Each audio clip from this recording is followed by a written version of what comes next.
আসসালামু আলাইকুম। একসাথে এক পথে সিলেটি নেটওয়ার্ক প্ল্যাটফর্ম সবার আগে এই মুহূর্তে আমি আপনারা লগে যুক্ত হয়েছি মৌলভীবাজার চাঁদনীঘাট ব্রিজ থাকিয়া 130 সেন্টিমিটার উপর দিয়া বর্তমানে মৌলভীবাজার মনু নদীর পানি প্রবাহিত হচ্ছে। তো ইতিমধ্যে আমরা জানতে পারলাম যে বিভিন্ন জায়গায় বিভিন্ন গ্রাম অঞ্চল রাজনগর, কমলগঞ্জ, কুলাউড়া, টিলাগাঁও বিভিন্ন গ্রাম অঞ্চলে দিয়ে পানি প্রবেশ করছে মনু নদীর। তো সে কই থেকে দেখরা আমার এই লাইভটা প্লিজ একটু কমেন্টে জানাইবা এবং আপনার অবস্থান একটু তুলিয়া ধরবা। আজকের এই মনু নদীর পানি দেখার লাগিয়া হাজারো মানুষের উপস্থিতি চাঁদনীঘাট ব্রিজের উপরে এবং ওয়াকওয়ে পার্কে। সম্মানিত দর্শক, আপনারা দেখরা যে এখানে হাজার হাজার মানুষ মনু নদীর পানি দেখার লাগে আইসেন। বর্তমানে আমরা মৌলভীবাজারের পরিচিত একটা ব্রিজ চাঁদনীঘাট ব্রিজ, এই ব্রিজের উপর এবং নিচে দিয়ে দেখা হাজার হাজার মানুষের উপস্থিতি মনু নদীর যে বর্তমানে 130 সেন্টিমিটার পানি প্রবাহিত হচ্ছে। এটা দেখার লাগি হাজার হাজার মানুষের উপস্থিতি আমাদের মৌলভীবাজার জেলার বিভিন্ন জায়গা থেকে মানুষ আইসেন দেখার লাগি যে বর্তমান মনু নদীর অবস্থান কীরকম আছে এটা দেখার লাগি বিভিন্ন জায়গা থেকে মানুষ অবস্থান করছেন আজকে মৌলভীবাজার শহরে। ও দেখা দর্শক, আপনারা খেয়ে কই থেকে যুক্ত হয়েছেন একটু কমেন্টসে জানাইবা এবং আপনার অবস্থান একটু কমেন্টসে তুলিয়া ধরবা যে আপনার অবস্থান কীরকম আছে বর্তমানে বিভিন্ন জায়গা থেকে যে আপনারা যুক্ত হয়েছেন। আপনারা ওদিকে পানি আছে কিনা বা বন্যার আশঙ্কা হচ্ছে কিনা তাই একটু কমেন্টসে জানাইবা প্লিজ। আমরা দুপুর টাইমে আমি একবার আইয়া লাইভ দেখাইছিলাম যে আপনারা 129 সেন্টিমিটার পানি প্রবাহিত হচ্ছে মনু নদী দিয়া, কিন্তু এই মুহূর্তে আমি এখন দেখছি স্কেলের মাঝে যে 130 সেন্টিমিটার উপর দিয়া বর্তমানে মনু নদী দিয়া পানি যাচ্ছে এবং এই পানিগুলা বিভিন্ন গ্রাম অঞ্চলে অলরেডি প্রবেশ করেছে। রাজনগরের অবস্থা খুবই খারাপ এবং কমলগঞ্জের অবস্থা খুবই খারাপ। আমরা জানতাম যে টিলাগাঁও, কুলাউড়া, ট্যাংরা বাজার এগুলা দিয়ে পানি বিভিন্ন গ্রাম অঞ্চলে পানি প্রবেশ করছে। শুধু এই পানি মেঘর পানি নাই, বিভিন্ন পাহাড়ি ডলার পানিও আছে এবং মেঘর পানি। আমরা আবার জানতাম পারছি যে এনডিআর পানি সারি দিছে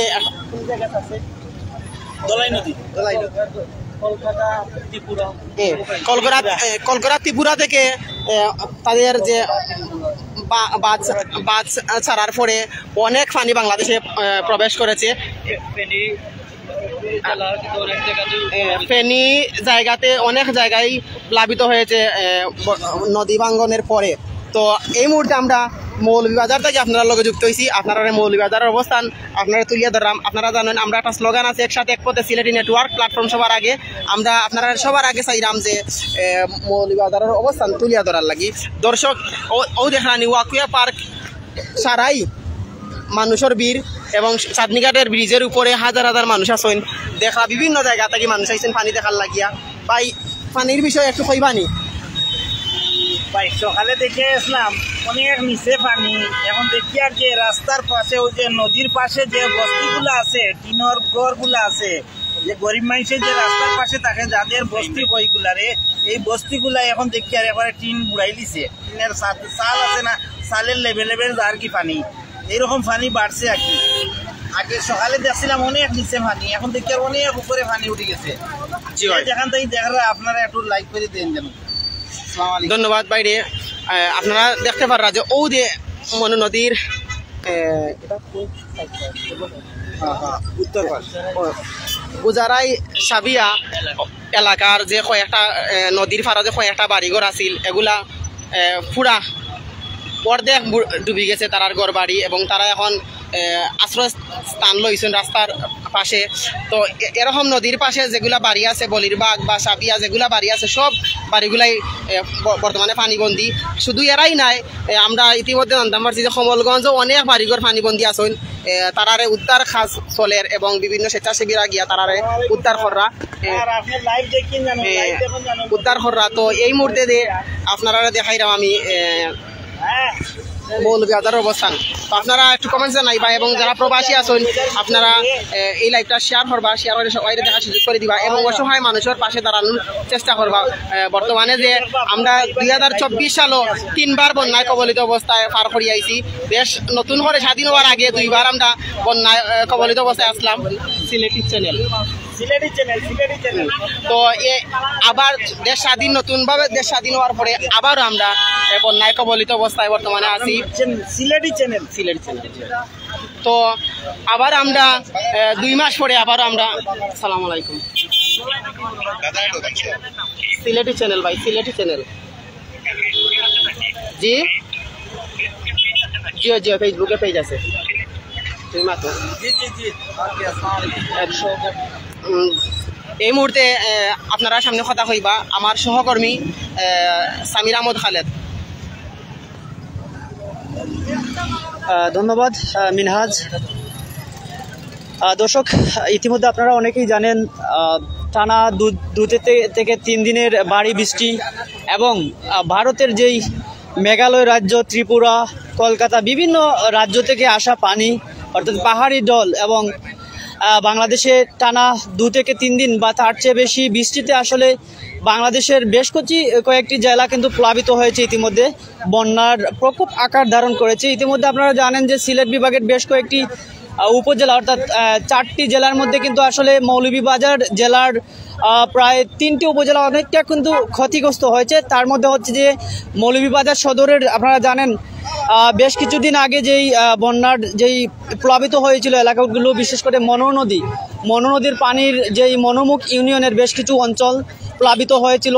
কুশিয়ারা নদী থেকেও কিন্তু আসলে বেশ কিছু অঞ্চল নিম্ন অঞ্চলগুলো প্লাবিত হয়ে কিন্তু আসলে হাজার হাজার মানুষ পানিবন্দী ছিল।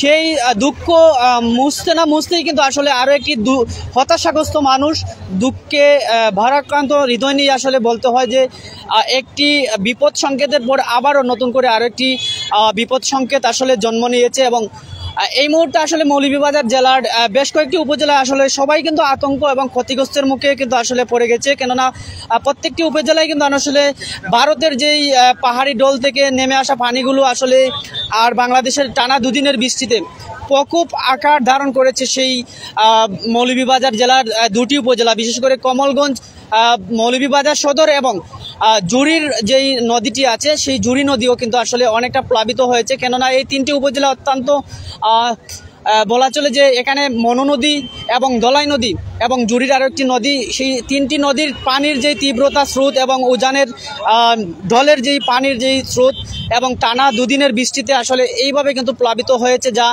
অকল্পনীয় বলা চলে। আমরা দেখেছি যে অন্য বছরের যেই বন্যার পরিস্থিতি, সেই বন্যার পরিস্থিতির তুলনায় এই বন্যাটি আসলে অত্যন্ত অনাকাঙ্ক্ষিত। কেননা এখানে হঠাৎ করে কিন্তু আসলে এই যে টানা, যদিও বাংলাদেশের যে টানা 2 দিনের বৃষ্টি আসলে তেমন একটা প্রভাব ফেলতো না, কিন্তু আসলে আপনারা জানেন যে সিকিম, মেঘালয় রাজ্যের যে সিকিম আছে সেখানে কিন্তু আসলে অনেক ক্ষতিগ্রস্ত হয়েছে অনেক রাজ্যের বিভিন্ন অংশগুলো কিন্তু আসলে যেই প্লাবিত হওয়ার কারণে এবং ভূমিধসের কারণে আসলে বাংলাদেশের অনেক জায়গায় আসলে সেই প্রভাব বৃদ্ধি পাচ্ছে। বিশেষ করে আমরা দেখেছি কলকাতার যেই পানিগুলো, সেখানে কিন্তু একটি ডাম্পিংয়ের যেই বাঁধরক্ষার জন্য যে ডাম্পিংয়ের ব্যবস্থা ছিল সেটাও কিন্তু আসলে খুলে দেওয়া হয়েছে, যার কারণে কিন্তু আসলে ফেনী অঞ্চল, ফেনীর যেই বেশ কয়েকটি জায়গা, ফেনীর যে কয়েকটি নদী রয়েছে সেই নদীগুলো আসলে তীব্রতা সহ্য না করতে পারে আসলে কিন্তু সেখানে ভাঙনের দেখা দেয়। এবং এখন পর্যন্ত আসলে সেনাবাহিনীর যথেষ্ট পরিমাণ তৎপরতায় আসলে সেখানে উদ্ধার অভিযান চলছে। সেই ফেনীর কিন্তু বিভিন্ন অঞ্চল এখন পর্যন্ত কিন্তু আসলে অনেক ঘর কিন্তু আসলে তলিয়ে গিয়েছে। যদি আমি মৌলভীবাজার জেলার কথা বলি দর্শক, সেখানে আমরা দেখেছি কুলাউড়া গতকালকের যেই নদী ভাঙ্গন, যেই মনো নদীর যে একটি অংশ অর্থাৎ খারগাঁও, সম্ভবত টিলাগাঁও ইউনিয়ন, সেই টিলাগাঁও ইউনিয়নের একটি জায়গা কিন্তু আসলে নদী ভাঙ্গনের ফলে সেই কুলাউড়ার বেশ কিছু অঞ্চল প্লাবিত হয়েছে। অন্যদিকে সেই ধলাই নদী কমলগঞ্জের বেশ কিছু জায়গা প্লাবিত হয়ে কিন্তু চাঁদনীঘাট ইউনিয়নের গত কয়েক মাস আগের যেই বন্যা হয়েছিল সেই বন্যার মতোই কিন্তু তার চেয়ে প্রকোপ ধারণ করেছে। যদিও এই মুহূর্তে আমরা একটি অনুরোধ করব, প্রবাসী এবং দেশের বিত্তবান যারা আছেন, রাজনৈতিক ব্যক্তিবর্গ যারা আছেন, সবাই এই মুহূর্তে একটি সহযোগিতায় সবাই এগিয়ে আসবেন। একটি সহযোগিতা প্রয়োজন, সেটি হচ্ছে যে এই মুহূর্তে তাদের বন্যায় প্লাবিত এলাকাগুলো চিহ্নিত করে, যেহেতু আমরা দেখেছি গত মাসের আগের মাস যেই বন্যার যেই আকস্মিক যেই ভারী বর্ষণে যখন মৌলভীবাজার জেলার বা সিলেট বিভাগ, পুরো সিলেট বিভাগ যখন নিমজ্জিত হয়েছিল বিভিন্ন উপজেলা, তখন কিন্তু আমরা দেখেছি বিভিন্ন প্রশাসনিক দপ্তরের যেই খাদ্যের যেই যেই প্রচারণা যে বা বিভিন্নভাবে সহযোগিতা করেছিল প্রশাসন, জেলা প্রশাসন থেকে, পুলিশ প্রশাসন থেকে, প্রত্যেকটি ডিপার্টমেন্টে কিন্তু আর কি আসলে সরকারিভাবে কিন্তু অনেক জায়গায় কিন্তু আসলে তাদের সেই কার্যক্রম চালিয়েছিল। পাশাপাশি বিভিন্ন রাজনৈতিক সংগঠন, বাংলাদেশের বিভিন্ন রাজনৈতিক সংগঠন এবং স্বেচ্ছাসেবী সংগঠনগুলো এগিয়ে এসেছিল।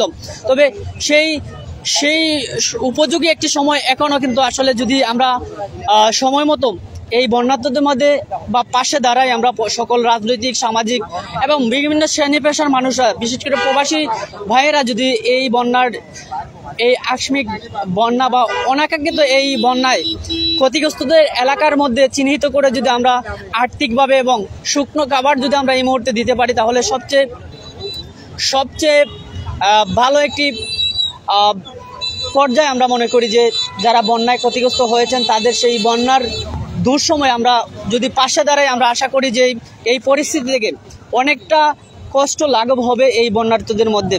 যদিও এই মুহূর্তে আমরা দেখানোর চেষ্টা করছি যে মৌলভীবাজার শহরের চাঁদনীঘাট এলাকা থেকে বন্যার যে আকস্মিক এই বন্যা বা উজান থেকে আসা পাহাড়ি ঢল এবং বাংলাদেশের টানা দুদিনের বৃষ্টিতে সব মিলিয়ে আসলে বিপর্যস্ত মৌলভীবাজার জেলাবাসী, বিশেষ করে কমলগঞ্জ, পৌলাউড়া, জুড়ি এবং মৌলভীবাজার সদরে এই তিনটি উপজেলা বা চারটি উপজেলায় আসলে বেশ কিছু ঝুঁকির মধ্যে রয়েছে। যদিও মনোরমুখ ইউনিয়নের এখন পর্যন্ত আপনারা জানেন যে বেশ কিছু জায়গা কিন্তু সেখানে নদী ভাঙ্গনের দেখা দিয়েছে, সেখানে তীব্র থেকে তীব্রতর অপেক্ষায় কিন্তু আসলে এই অনাকাঙ্ক্ষিত একটি মুহূর্ত আসলে সেই জায়গার বা সেই এলাকার মানুষ আসলে সাক্ষী হতে যাচ্ছে।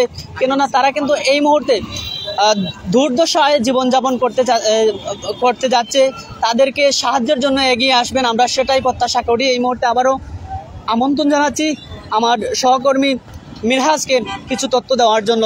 সবাইকে আবারও জানিয়ে রাখি, আমরা কিন্তু এই মুহূর্তে ছিলাম মৌলভীবাজার শহরের চাঁদনীঘাটের যেই ব্রিজস্থ, সেখানে কিন্তু 130 সেন্টিমিটারের উপর দিয়ে পানি প্রবাহিত হচ্ছে। যদিও দুপুরের দিকে 12টার যেই বাংলাদেশ পানি উন্নয়ন বোর্ডের যেই তথ্য, সেই তথ্যে আমরা দেখেছিলাম 129 সেন্টিমিটার বা তার চেয়ে কম ছিল।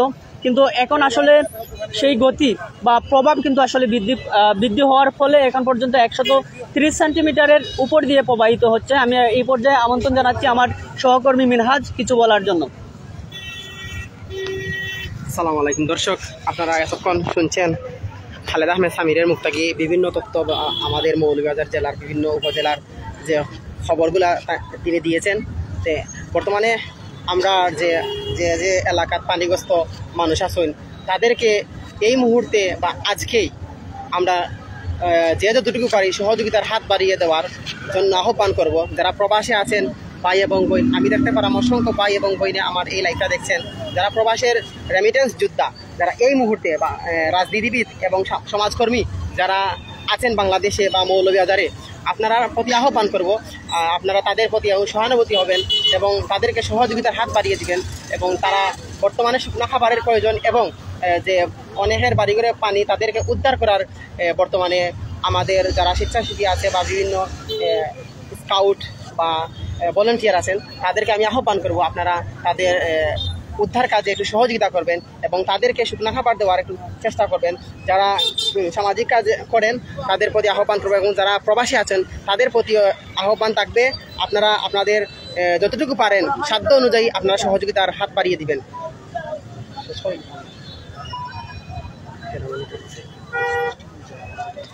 তো এই মুহূর্তে আমি বিদায় নিচ্ছি, ভালো থাকবেন, সুস্থ থাকবেন। আসসালামু আলাইকুম রহমতুল্লাহি ওয়া বারাকাতুহু।